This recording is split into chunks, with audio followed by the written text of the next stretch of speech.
नमस्कार, प्रदेश की खबरों में आपका स्वागत है। मैं हूं आपके साथ आकाश। अब देखते हैं खबरें विस्तार से। मध्य प्रदेश की 28 विधानसभा सीटों पर होने वाले उपचुनाव को लेकर कांग्रेस और भाजपा नेताओं के बीच आरोप प्रत्यारोप तेज हो गया है। एक दूसरे को घेरने के लिए रोज रोज नए नए जुमले गढ़े जा रहे हैं। आलम यह है कि विकास और समस्याओं को दरकिनार कर उपचुनाव में नारियल और शैंपेन का तड़का लगा दिया गया है। इससे जनता भौचकी है और नेता अपनी धुन में राग अलाप रहे हैं। गौरतलब है कि 28 सीटों पर हो रहे उपचुनाव सरकार का भविष्य तय करेंगे, इसीलिए राजनीतिक पार्टियां किसी भी हद तक जाने को तैयार हैं। कांग्रेस जहां मुख्यमंत्री शिवराज सिंह चौहान और ज्योतिरादित्य सिंधिया को घेर रही है, वहीं पूरी भाजपा कमलनाथ के पीछे पड़ी है। राष्ट्रीय स्वयंसेवक संघ, विश्व हिंदू परिषद, वनवासी कल्याण परिषद और विद्या भारती सहित कई हिंदूवादी संगठन आदिवासी इलाकों में धूमधाम से दुर्गोत्सव का आयोजन करेंगे। आदिवासियों की पहचान को गैर हिंदू बताने के खिलाफ इस साल इन इलाकों में ज्यादा से ज्यादा दुर्गा मूर्तियां स्थापित की जाएंगी। इन संगठनों ने स्थानीय जनप्रतिनिधियों से भी कहा है कि वे अपने क्षेत्रों के दूरस्थ अंचलों में दुर्गोत्सव के लिए युवाओं की समिति बनाएं, उन्हें आर्थिक सहयोग के साथ ही हर संभव मदद करें। कोविड-19 से चरमराई वित्तीय व्यवस्था का असर दिखने लगा है। राज्य सरकार ने राजस्व आय में आ रही कमी की वजह से खर्चों में कटौती करना शुरू कर दी है। वित्त विभाग ने फरमान जारी कर समस्त विभागों से कहा है कि खर्चों में किस तरह कटौती की जा सकती है, इसकी सूची तैयार करें और तत्काल प्रभाव से क्रियान्वयन शुरू कर दें। लोक निर्माण विभाग ने तो इसकी शुरुआत भी कर दी है। राजस्थान के करौली में पुजारी को जिंदा जलाए जाने का मामला तूल पकड़ता जा रहा है। गौरतलब है कि राजस्थान में कांग्रेस की गहलोत सरकार है और अब भाजपा ने राजस्थान में पुजारी की हत्या को लेकर राहुल गांधी, सोनिया गांधी और प्रियंका गांधी पर निशाना साधना शुरू कर दिया है। नगरीय प्रशासन मंत्री भूपेंद्र सिंह ने राहुल गांधी से राजस्थान के मुख्यमंत्री अशोक गहलोत से इस्तीफा मांगने की बात कही है और कांग्रेस को आड़े हाथों लेते हुए कहा कि कांग्रेस हमेशा देश तोड़ने वालों के साथ खड़ी रहती है। वहाँ एक पुजारी को मंदिर के करौली में जिंदा जला दिया गया, वहाँ पर क्यों नहीं जा रहे हैं? हाथरस तो वो जा रहे थे जहाँ पर नक्सली कनेक्शन निकले हैं। अब वहाँ क्यों नहीं जा रहे हैं जहाँ उनके गहलोत जी मुख्यमंत्री हैं? गहलोत जी का इस्तीफा क्यों नहीं मांग रहे हैं राहुल गांधी जी? वहाँ सोनिया राहुल जी क्यों नहीं जा रहे, प्रियंका और राहुल जी क्यों नहीं जा रहे हैं? इसलिए कांग्रेस का ये जो चरित्र है और जिस तरह से ऐसे लोगों के साथ, देश तोड़ने वालों के साथ हमेशा खड़ी दिखती है, ये उसका परिणाम है कि कांग्रेस की हालत देश में हो गई। रविवार को प्रधानमंत्री नरेंद्र मोदी ग्रामीण स्वामित्व योजना का शुभारंभ करेंगे। इस योजना के तहत अब गांव में रहने वाले लोगों को उनके मकानों और पट्टों का स्वामित्व प्रदान किया जाएगा। इसे लेकर कृषि मंत्री कमल पटेल ने कहा कि ये दिन ऐतिहासिक होगा जब सही मायने में ग्रामीण आबादी को उनका हक मिलेगा। इसके लिए कृषि मंत्री ने प्रधानमंत्री नरेंद्र मोदी का अभिनंदन किया है। 15 अगस्त 47 को देश आजाद हुआ, लेकिन गाँव को आजादी दिलाई है मोदी जी ने 24 अप्रैल 2020 को, और उसकी नींव रखी थी। और कल 11 अक्टूबर को जब वो प्रधानमंत्री स्वामित्व योजना के स्वामित्व के अधिकार संपत्ति के प्रॉपर्टी के मिलेंगे, प्लाट के, मकान के गांव वालों को, तो वो सही मायने में आजाद होंगे। अब गांव के विकास के द्वार खुलेंगे, गांव के लोगों की तकदीर और तस्वीर बदलेगी, दशा और दिशा बदलेगी।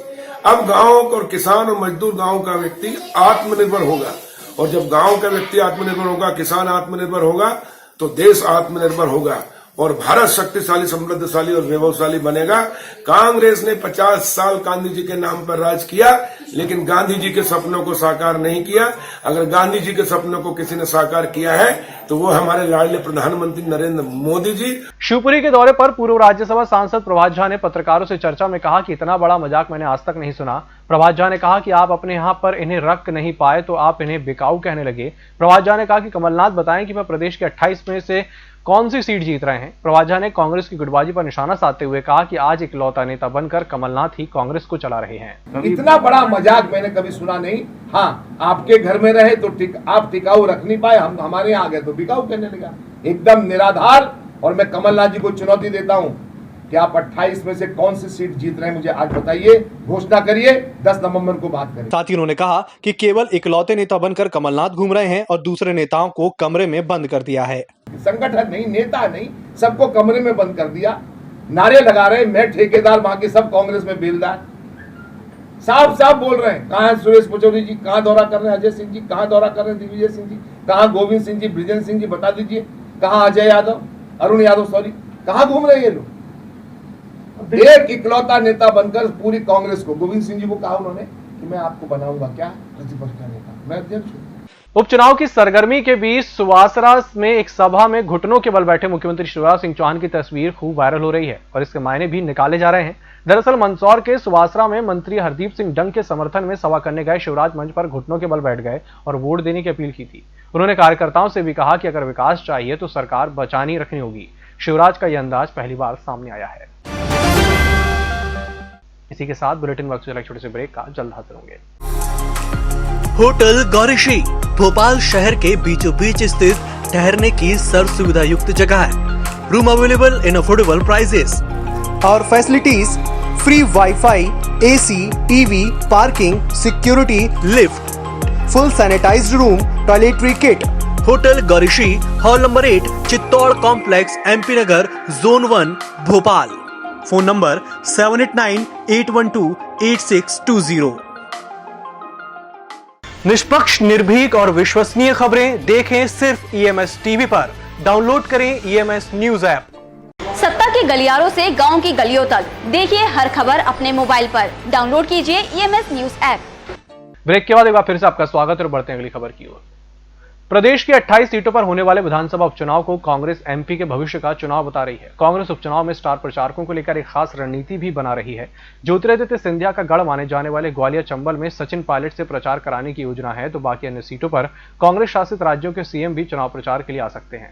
मध्य प्रदेश के 28 सीटों पर होने वाले उपचुनाव के लिए प्रचार की कमान संभालने के लिए कांग्रेस दूसरे राज्यों के मुख्यमंत्री को भी मध्य प्रदेश में लाने की योजना बना रही है।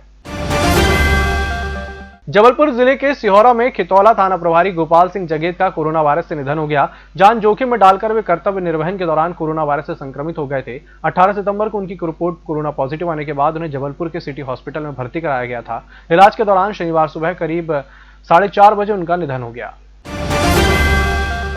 नरसिंहपुर जिले के गाडरवाड़ा में शनिवार और इतवार को बाजार पूरी तरह बंद रहता है। कारोबारी स्वयं अपना कारोबार कोरोना के कारण बंद रखते हैं। इसी क्रम में आज शनिवार को गाडरवाड़ा बाजार पूरी तरह बंद रहा। प्रदेश में 28 सीटों पर हो रहे उपचुनाव के लिए निर्वाचन आयोग ने खर्चों की सूची जारी कर दी है। जिस तरह से चुनाव में सामग्रियों का उपयोग किया जाएगा उसी तरह से चुनाव आयोग उसका खर्च तय करेगा। इसी को लेकर राजनीतिक सभाओं और रैलियों में अगर तोप से फूल उड़ाए जाते हैं तो उसका 5100 रुपए खर्चा तो जुड़ेगा ही, वहीं फूल का खर्चा अलग से लगेगा। यही नहीं, नेताजी के लिए लगने वाली कुर्सी का रेट 25 रुपए तय किया गया है। वहीं कार्यकर्ता जिस कुर्सी पर बैठेंगे उसका रेट 5 रुपए जोड़ा जाएगा।